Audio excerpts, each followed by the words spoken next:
Hi Neha, Hello. how are you doing? Yeah, I'm doing good. Yeah, say hi to the viewers. Hello, everyone. Alright, good. This is our another podcast. Yeah. We have done few podcasts now, and everything was really good. I like our conversation because we used to do a lot of conversation like this, and we are posting this in YouTube. So today's topic, I know about your exams recently. You guys Yeah, were they've been going on. yeah, you guys were busy in studying and you had exams, you did really well. So I have few typical questions, but also it's a good opportunity to share your exam experiences with our viewers. Before all the things, maybe viewers may not know like why I'm discussing about this.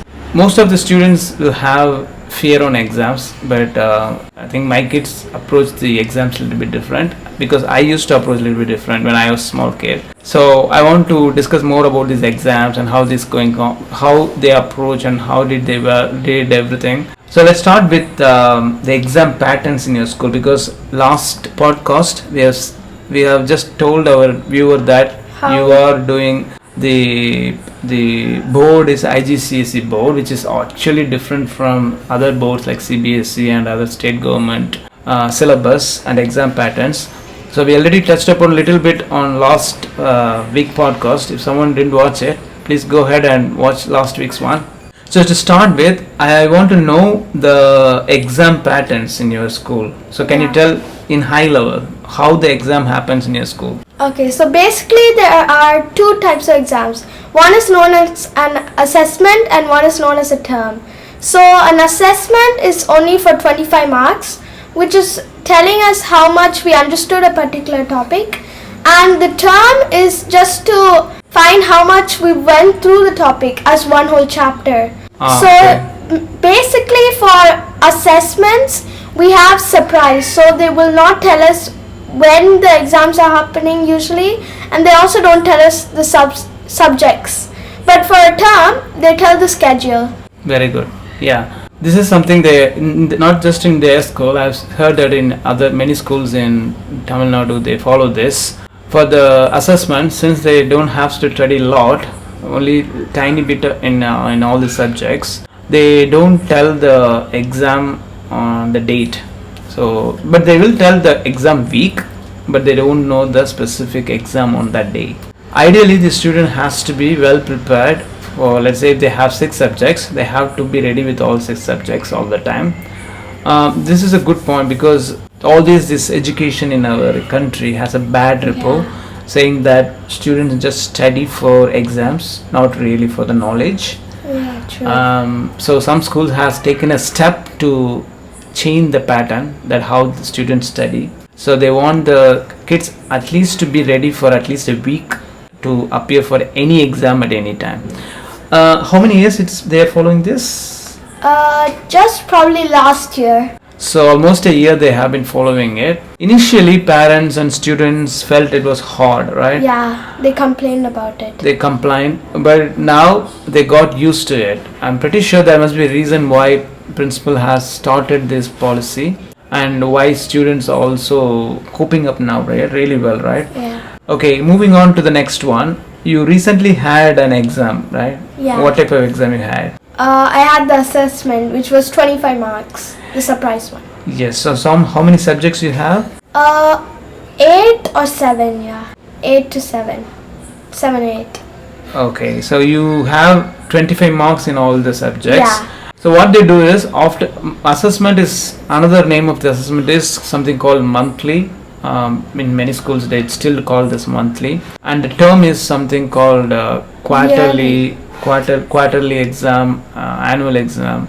Some schools follow term 1, term 2, different naming. But one different thing is in my times they don't do anything with the monthly marks, the assessment marks. Oh, so it doesn't count. It doesn't count for anything. Obviously we know how we are doing it, but definitely they don't do anything with quarterly or annual marks. That's a term marks. Those are separate and this is separate. They different. Don't add it up or anything. It doesn't have any value. But currently I've seen in many schools they are taking certain mark from the assessment and Yeah. adding up to the certain mark from term exam and mixing up the marks and bringing out average or Yeah. doing some maths around it. So usually after every term we do Yeah. have a parent teacher meeting Yeah. where they invite us and consult the marks regarding the marks and also the behavior, like how the student do in the classroom. They discuss everything. It is a very good meeting. We personally I never missed that meeting because You have one. So. exactly we always have only 2 times a year of those opportunities, so we never miss that opportunity. Okay, coming back to the exam performance, I know this as usual. Every kid just work hard and they always feel that they are good for the exam, but Yeah. not every kid can get good marks like that, right? Yeah. Okay, how was your performance in this exam? My overall performance was only bad in 2 subjects, which were physics and IT, but the others I did relatively good, I think, out of my view. But I have zero idea what I wrote in the exam. Oh, so you didn't get any marks yet, right? Yeah, I haven't. Yeah, that's another thing because most of the time kids think they have done well, but It's a surprise. they give surprise exam and in turn the marks also surprise. Right? Sometimes Yeah, you you think, get scared. Like your hands start shaking. yeah, sometimes you feel that you did something good, but you may get less mark. Yeah, that's okay. That's okay. So, but internally, like which subject you feel that you have done well? Really well. Yeah. That's English because I think I always get good marks in English and I only made like one mistake, I think. Okay, English. Okay, my next question, obvious question, which is the something not so good subject. Oh, can I tell two or just one? Yeah, tell. Physics and IT. Because I think I might have done so many mistakes because they asked like out of the questions that I had no idea. Oh yeah, another thing, the question pattern also changed, and particularly Yeah. in this IGCSE, they usually never take questions from the books. It's not. I'm not talking about the. Usually you have the questions at the back of the lessons. Yeah, I'm not yeah, even yeah. telling that they don't ask and they ask from the internal the content. No, they sometimes take completely out of the book. So with very minimal knowledge you get from the book, and you should also know a lot of other things Yeah. as well to answer it.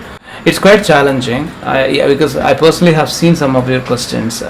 By just reading only the book out and out, you can't answer it. Yeah, Even then, you sure. need a lot of knowledge from common society. For example, if it is history or IT, you need to have Everyday you need to things. have other sort of knowledge as well. So it's quite challenging. It definitely Yeah. you can't just trust only books. You need to read a lot of other books. You need to have help from Yeah. your parents or other teachers. Ours is quite You need hard to ask everyone almost. To yeah, get- yeah. I know who get a lot of marks. They are not just good in academics. They are also good in other things as Yeah. well because they used to They know what to do. yeah, they participate in other competitive exams, so they have a lot of knowledge from external sources. Okay, I think we have discussed enough from exams because obviously I don't feel that when you finish the exams you should just move on with the next Yeah. challenges on. But that's fine.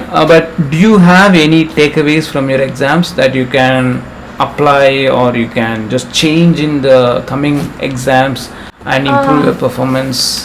Yeah, that might be like asking questions, like getting questions from a laptop and doing them, solving them pretty much, so that I could gain some knowledge to write the exam.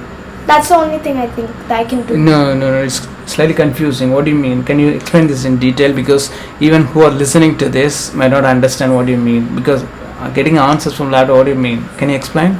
That means that like the computer, I want to like ask questions based on the topic, so that I can gain the knowledge from the questions that I solve. Yeah, I understand. But I mean, realistically, how can you do it? There are tons and tons of No topics. quizzes, like What type of quizzes? um, Okay, I know what you are saying, and I can explain this to our viewer. So what she's saying is, when she really had difficult time in understanding a topic, as of now, she goes to her mom and ask or her teacher. But she's saying that she's going to help get more help from laptop. When she means by laptop is some AI tools and get more knowledge from that. Yeah, I can understand what you mean. Okay, all the best, because I know when you guys are I don't know, you guys are AI kids. They started using AI for everything, even the schools, education. Not So they are, everything. but eventually you'll get, even though you don't know, your teachers started using it, your school, everything is mostly get influenced by AI. So their studying pattern also gets influenced by AI, which is a good thing, because AI is always good.